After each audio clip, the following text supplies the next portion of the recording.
Assalamualaikum warahmatullahi wabarakatuh. Perkenalkan, nama saya Diatara Dewi dengan NIM 206048. Evaluasi pembelajaran pada pertemuan ketiga dengan dosen pengampu Dr. Eva Eridia, SPD, MPD. Terdapat tugas yang pertama, jelaskan pengertian tes dan non-tes. Yang kedua, jelaskan perbedaan antara tes formatif dan tes sumatif. Yang ketiga, jelaskan pengertian dan contoh tes bahasa. Yang keempat, jelaskan pengertian dan contoh tes kesastraan. Apa itu tes? Tes merupakan suatu alat pengumpul informasi jika dibandingkan dengan alat yang lain. Karena tes bersifat resmi karena penuh dengan akhir satuan pelajaran batasan-batasan.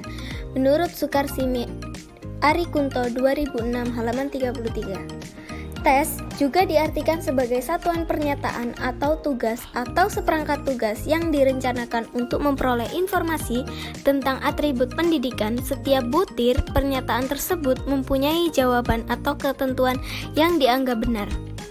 Tes biasanya cenderung mengukur pengetahuan atau aspek kognitif. Dan apa itu non-tes? Non-tes berarti melaksanakan penilaian dengan tidak menggunakan tes. Teknik ini umumnya untuk menilai kepribadian anak secara menyeluruh, meliputi sikap, tingkah laku, sifat, sikap sosial, ucapan, riwayat hidup yang berhubungan dengan kegiatan belajar dalam pendidikan, baik secara individu ataupun kelompok. Keberhasilan siswa dalam kegiatan PBM tidak selalu dapat diukur dengan alat penilaian tes, karena tidak semua kemampuan siswa dapat diukur secara kuantitatif dan objektif. Pengukuran aspek afektif dan psikomotor memerlukan alat penilaian yang sesuai dengan karakteristik tersebut dan biasanya bersifat kualitatif. Alat ukur ini dikenal dengan istilah non-tes. Jadi, non-tes memegang peranan penting terutama dalam rangka evaluasi belajar peserta didik dalam ranah sikap hidup atau affective domain dan ranah keterampilan atau psikomotorik domain. Apa perbedaan antara tes formatif dan sumatif?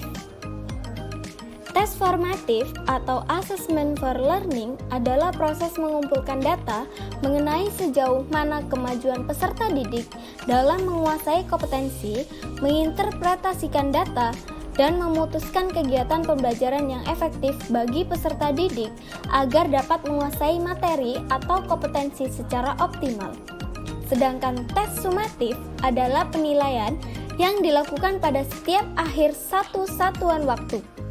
Di dalam tes sumatif mencakup lebih dari satu pokok bahasan yang dimaksudkan untuk mengetahui sejauh mana peserta didik telah dapat berpindah dari suatu unit pembelajaran ke unit pembelajaran berikutnya. Tes bahasa. Tes bahasa adalah suatu alat atau prosedur yang digunakan dalam melakukan penilaian atau evaluasi pada umumnya terhadap kemampuan bahasa dengan melakukan pengukuran terhadap kemampuan bahasa yaitu menyimak, berbicara, membaca, dan menulis.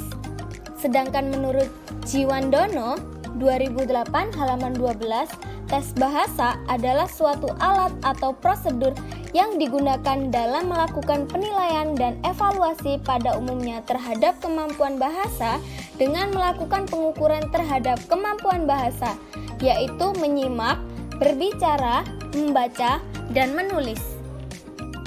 Contoh tes bahasa yang pertama, seorang siswa yang memperhatikan dan menyimak guru ketika menyampaikan materi. Kemudian, siswa tersebut juga berbicara atau bertanya ketika ada materi yang menurutnya belum dipahami. Contoh yang kedua, seorang guru yang melakukan penilaian serta evaluasi kepada siswa melalui kemampuan membaca dan menulis juga dikatakan sebagai tes bahasa. Tes kesastraan. Tes kesastraan dapat berupa pengetahuan tentang sastra dan kemampuan apresiasi sastra.